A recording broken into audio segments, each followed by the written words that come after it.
Bonjour à tous, dans cette vidéo, nous allons voir comment appliquer la loi des grands nombres pour estimer une probabilité. Dans l'exemple, on nous dit qu'une urne contient une certaine proportion P de boules rouges, ainsi que des boules d'autres couleurs.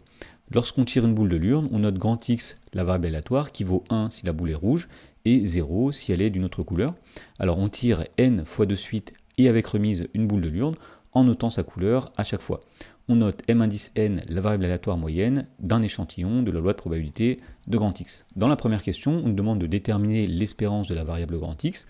Alors on pourrait faire la loi de probabilité de grand X sous forme d'un tableau pour calculer l'espérance, mais ici on remarque que la variable grand X suit une loi de Bernoulli, puisque grand X prend que deux valeurs, 1 ou 0.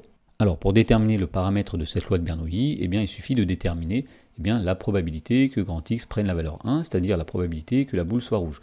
Alors on nous dit qu'il y a une proportion P de boules rouges dans l'urne, ça veut dire que la probabilité de tirer une boule rouge est P, donc le paramètre de cette loi est P.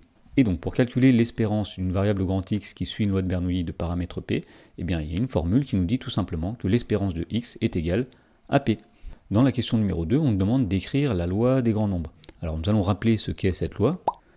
Si grand X est une variable aléatoire dont l'espérance est notée mu et la variance est notée grand V, et si grand M est la variable aléatoire moyenne d'un échantillon de la loi de probabilité de grand X, pour tout nombre delta strictement positif, la limite de la probabilité que l'écart entre la moyenne et l'espérance de X soit supérieur à delta, cette limite vaut 0. Autrement dit, plus la taille de l'échantillon est grande et plus la probabilité que la moyenne s'écarte de l'espérance est nulle. Alors dans la question 2, nous savions que l'espérance de grand X est égale à P, donc on peut écrire ici que pour tout nombre delta strictement positif, la limite quand n tend vers plus l'infini de la probabilité que l'écart entre la variable moyenne et l'espérance, dont on sait ici qu'elle est égale à P, soit supérieure ou égale à delta, cette limite vaut 0. Dans la question numéro 3, on nous demande d'expliquer comment on peut estimer la probabilité P de tirer une boule rouge. D'après la loi des grands nombres, si on fait un grand nombre de tirages, la variable aléatoire moyenne grand M va se rapprocher de P.